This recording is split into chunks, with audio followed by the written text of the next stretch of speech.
ನಮಸ್ಕಾರ, ನೀವು ನೋಡ್ತಾ ಇದ್ದೀರಾ ಟಿವಿ ವಿಕ್ರಮ ವಿಶೇಷ ಕಾರ್ಯಕ್ರಮಕ್ಕೆ ಸ್ವಾಗತ. ನಾನು ಶ್ವೇತಾ.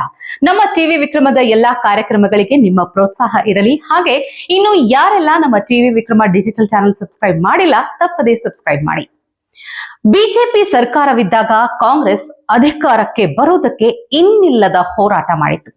ವಾಮ ಮಾರ್ಗದಲ್ಲಿ ಸುಳ್ಳು ಆರೋಪಗಳನ್ನ ಮಾಡಿಕೊಂಡು ಬಂದಿತ್ತು. 40% ಕಮಿಷನ್ ಆರೋಪದ ಕುರಿತು ಕಾಂಗ್ರೆಸ್ ಬೃಹತ್ ಹೋರಾಟವನ್ನು ನಡೆಸಿತು.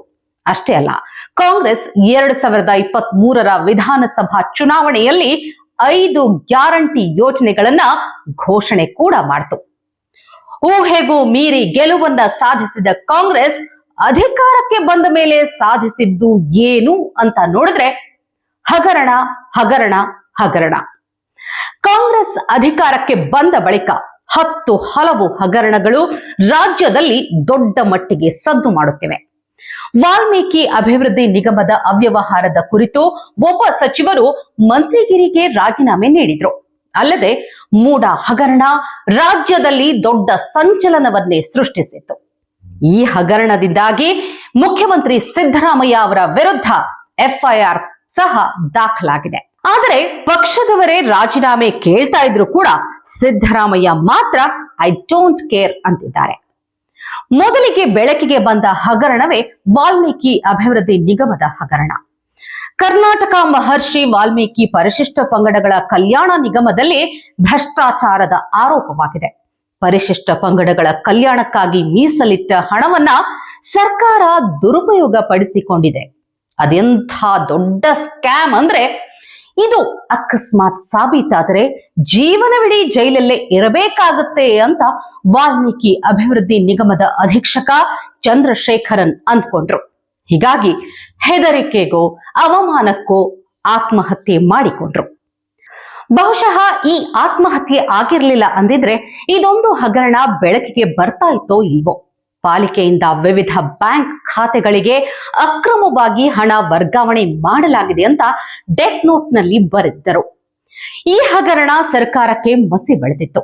ವಾಲ್ಮೀಕಿ ಅಭಿವೃದ್ಧಿ ನಿಗಮದ ಹಗರಣದಿಂದಾಗಿ ಆಗಿನ ಸಚಿವ ಬಿ ನಾಗೇಂದ್ರ ಅವರು ಸಚಿವ ಸ್ಥಾನಕ್ಕೆ ರಾಜೀನಾಮೆ ನೀಡಿದ್ರು.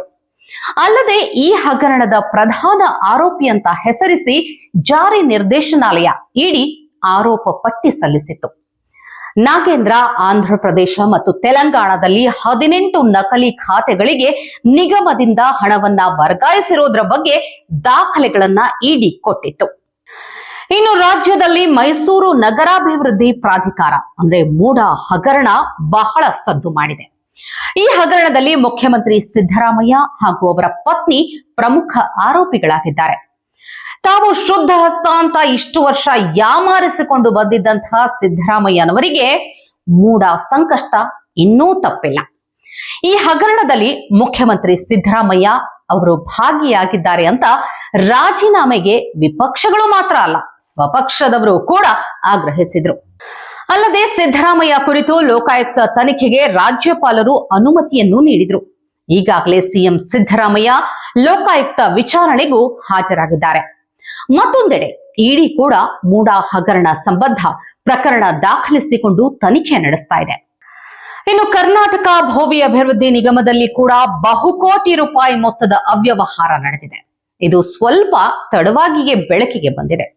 ಉದ್ಯಮಿ ಜೀವ ಅವರು ಬೆಂಗಳೂರಿನ ಪದ್ಮನಾಭನಗರದ ರಾಘವೇಂದ್ರ ಲೇಔಟ್ನಲ್ಲಿ ಆತ್ಮಹತ್ಯೆ ಮಾಡಿಕೊಂಡ ನಂತರ ಈ ಪ್ರಕರಣ ಬೆಳಕಿಗೆ ಬಂದಿತ್ತು.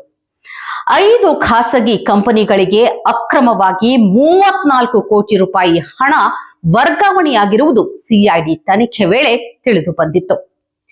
ಅಬಕಾರಿ ಇಲಾಖೆಯು ಮದ್ಯದಂಗಡಿಗಳಿಂದ ಮಂತ್ಲಿ ಮನಿ ಹೆಸರಿನಲ್ಲಿ ಲಂಚ ಪಡೆಯುತ್ತಿದೆ ಅನ್ನೋ ಆರೋಪ ಈ ವರ್ಷ ಕೇಳಿ ಬಂದಿದೆ. ಮದ್ಯ ಮಾರಾಟ ವ್ಯಾಪಾರಿಗಳಿಂದ ಪ್ರತಿ ತಿಂಗಳು ಇಂತಿಷ್ಟು ಅಂತ ಹಣ ವಸೂಲಿ ಮಾಡಲಾಗುತ್ತಿದೆ. ಇದೊಂದು ಆರೋಪವನ್ನ ಮಾಡಿದ್ದು ಕರ್ನಾಟಕ ವೈನ್ ಮರ್ಚೆಂಟ್ ಅಸೋಸಿಯೇಷನ್. ರಾಜ್ಯದಲ್ಲಿ 11,000ಕ್ಕೂ ಹೆಚ್ಚು ವೈನ್ ಸ್ಟೋರ್ಗಳಿವೆ. ಪ್ರತಿಯೊಂದರಿಂದ 20,000 ರೂಪಾಯಿ ವಸೂಲಿ ಮಾಡುತ್ತಿದ್ದಾರೆ ಅಂತ ಹೇಳಲಾಗಿತ್ತು. ಇನ್ನು ಬಾಗಲಕೋಟೆಯಲ್ಲಿ ಪ್ರವಾಸೋದ್ಯಮ ಇಲಾಖೆಯ 2,47,73,999 ರೂಪಾಯಿ ಹಣ ಅಕ್ರಮ ವರ್ಗಾವಣೆಯಾಗಿತ್ತು. ಪ್ರವಾಸೋದ್ಯಮ ಇಲಾಖೆ ಅಧಿಕಾರಿ ಗೋಪಾಲ್ ಹಿತ್ತಲಮನಿ ಎಂಬುವವರು ಬಾಗಲಕೋಟೆ ಐಡಿಬಿಐ ಬ್ಯಾಂಕ್ ಮ್ಯಾನೇಜರ್ ಹಾಗೂ ಸಿಬ್ಬಂದಿ ವಿರುದ್ಧ ದೂರು ದಾಖಲಿಸಿದ ನಂತರ ಈ ಹಗರಣ ಬಯಲಾಗಿದೆ. ಅಭಿವೃದ್ಧಿ ವಿಚಾರಗಳು ಕಾಂಗ್ರೆಸ್ ಅವಧಿಯಲ್ಲಿ ಇರೋದೇ ಇಲ್ಲ. ಬಂದ್ವಿ, ಲೂಟಿ ಮಾಡಿದ್ವಿ, ಹೋದ್ವಿ ಅನ್ನೋ ಲೆಕ್ಕಾಚಾರದಲ್ಲೇ ಕಾಂಗ್ರೆಸ್ ಇರುತ್ತೆ. ಮೊದಲ ವರ್ಷದಲ್ಲೇ ಇಷ್ಟೊಂದು ಹಗರಣ ಅಂತಂದ್ರೆ ಹೊಸ ವರ್ಷ ಅಂದ್ರೆ 2025ರಲ್ಲಿ ಇನ್ನು ಏನೇನು ಆಗಲಿದೆಯೋ ಕಾದು ನೋಡಬೇಕು. ಟಿವಿ ವಿಕ್ರಮ, ದೇಶ ನಿಮ್ಮ ಕೈಯಲ್ಲಿ. ಈ ಕಾರ್ಯಕ್ರಮ ನಿಮಗೆ ಇಷ್ಟ ಆಗಿದ್ದಲ್ಲಿ ಲೈಕ್, ಶೇರ್ ಹಾಗೂ ಕಮೆಂಟ್ ಮಾಡಿ. ಟಿವಿ ವಿಕ್ರಮದ ಕಾರ್ಯಕ್ರಮಗಳನ್ನು ನಿರಂತರವಾಗಿ ವೀಕ್ಷಿಸಲು ಸಬ್ಸ್ಕ್ರೈಬ್ ಮಾಡಿ, ಬೆಲ್ ಐಕನ್ ಒತ್ತಿ.